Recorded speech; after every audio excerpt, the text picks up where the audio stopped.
बिस्मिल्लाहिर्रहमानिर्रहीम, अस्सलाम वालेकुम dear students, welcome back to my channel. Next जो हमारा टॉपिक होगा that is about role of chlorophyll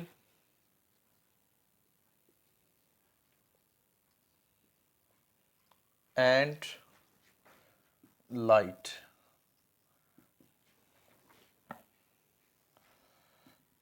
इस टॉपिक में हम बेसिकली जो क्लोरोफिल है, पहली जो चीज़ है वो है क्लोरोफिल, और सेकंड जो चीज़ है लाइट। इन दोनों का फोटोसिंथेसिस के प्रोसेस में क्या रोल है। तो ये जो अगर इन दोनों में से कोई एक भी चीज़ जो है वो मिस होगी तो फोटोसिंथेसिस का जो प्रोसेस है वो नहीं होगा। इन दोनों की फोटोसिंथेसिस के प्रोसेस में बहुत ज़्यादा क्या है, इम्पोर्टेंस है। जैसे कि आपको पता है जो लाइट है उसको ऑब्जॉर्ब करता है क्लोरोफिल। ठीक है, लाइट जो है वो light is absorb by chlorophyll. ठीक है, अब ये क्लोरोफिल क्या चीज़ है। ठीक है, आपने जो ऑर्गेनेली क्लोरोप्लास्ट पढ़ी है उसमें हमने क्लोरोफिल को भी डिस्कस किया था। क्लोरोफिल बेसिकली क्या है, जो कि प्रेजेंट होता है क्लोरोप्लास्ट के अंदर, और ये बेसिकली क्या काम करता है, ये लाइट को ऑब्जॉर्ब करने का काम करता है। ठीक है, इसके अंदर कुछ पिगमेंट्स होते हैं, उनके बारे में भी हम डिस्कस करेंगे, जो कि लाइट को डायरेक्टली ऑब्जॉर्ब करने में हेल्प करती हैं। तो इसमें जो हमने लाइट रिएक्शन पढ़ा था उसमें हमने देखा ये था कि जो सनलाइट है वो कन्वर्ट हो रही है लाइट एनर्जी, यानी कि कन्वर्ट हो रही किसके अंदर, केमिकल एनर्जी के अंदर। ठीक है, यानी कि हमने ये देखा था कि सनलाइट से जो लाइट एनर्जी है वो किसके अंदर कन्वर्ट हो रही है, वो हो रही है केमिकल एनर्जी में। और ये जो केमिकल एनर्जी है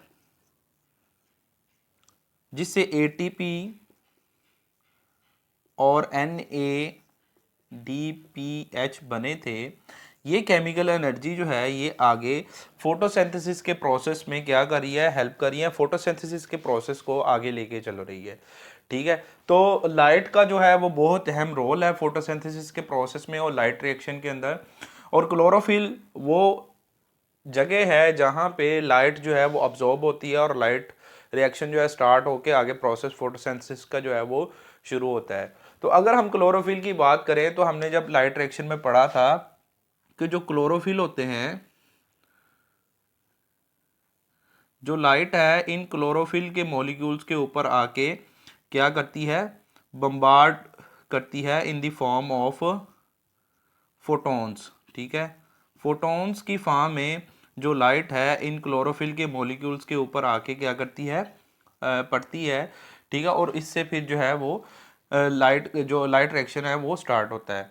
अब ये जो है ये क्या है, ये क्लोरोफिल मॉलिक्यूल्स जो कि प्रेजेंट है क्लोरोप्लास्ट में।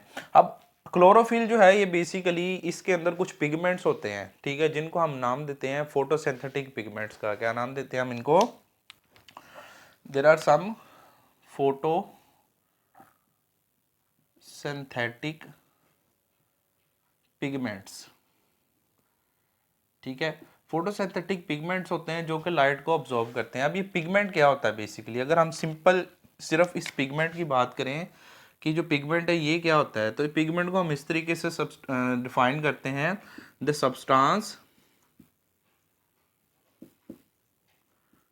विच अब्जॉर्ब लाइट। ठीक है, ऐसा सब्सटेंस जो कि लाइट को अब्जॉर्ब करता है उसको हम बोलते हैं पिगमेंट। ठीक है, तो इस क्लोरोफिल के अंदर जो है ये फोटोसिंथेटिक पिगमेंट्स होते हैं जो कि लाइट को क्या करते हैं, अब्जॉर्ब करते हैं।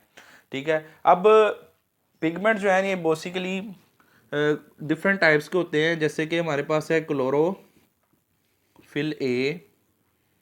ठीक है, ये एक फोटोसिंथेटिक पिगमेंट है। इसी तरह जो है वो क्लोरोफिल बी पिगमेंट है। ठीक है, और इसके अलावा कैरोटीनॉइड्स,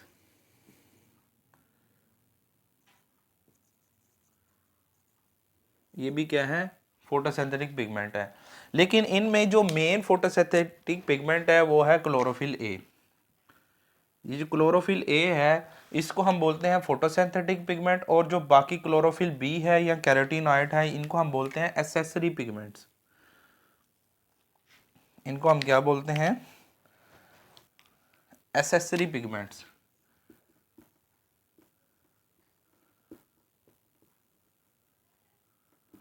ठीक है। अब बेसिकली होता क्या है, होता कुछ इस तरीके से ये प्रोसेस कि जब लाइट फोटोन्स की फॉर्म में इन फोटोसिंथेटिक पिगमेंट जो कि क्लोरोफिल के अंदर प्रेजेंट होते हैं उन पे आके पड़ती है तो सिर्फ 1% of the light he absorb होती है। बाकी 99% जो लाइट है वो क्या हो जाती है? रिफ्लेक्ट होती है या ट्रांसमिट हो जाती है।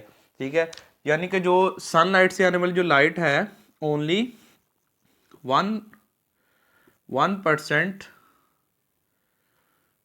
Light is absorb.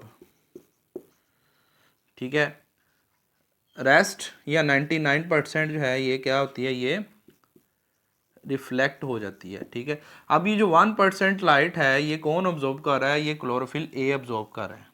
ठीक है, बाकी 99% लाइट जो है ये रिफ्लेक्ट हो जाती है या ये ट्रांसमिट हो जाती है। ठीक है, अब जो लाइट के अंदर आपको पता है डिफरेंट कलर्स होते हैं। ठीक है, डिफरेंट वेवलेंथ की लाइट होती है, डिफरेंट कलर होते हैं।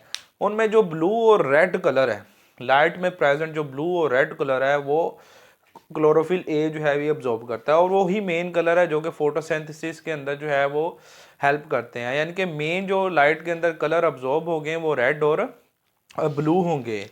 Red and blue, red and blue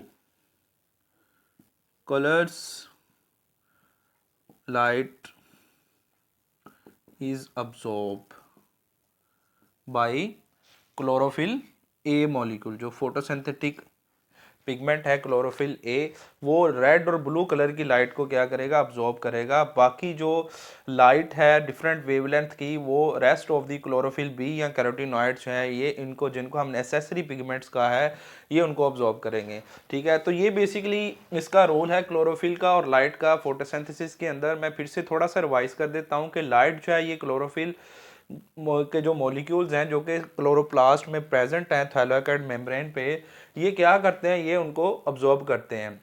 ठीक है, और सनलाइट जो है इससे जो लाइट एनर्जी है हमने पढ़ा था वो केमिकल एनर्जी में कन्वर्ट होती है, और ये केमिकल एनर्जी आगे फोटोसिंथेसिस के प्रोसेस को चलाती है। ठीक है, सिर्फ 1% जो लाइट है वो ऑब्जॉर्व करता है क्लोरोफिल ए, बाकी 99% जो लाइट है वो रिफ्लेक्ट हो जाती है। और लाइट में जो ब्लू और रेड कलर की जो लाइट है वो मेनली ऑब्जॉर्व करता है क्लोरोफिल ए।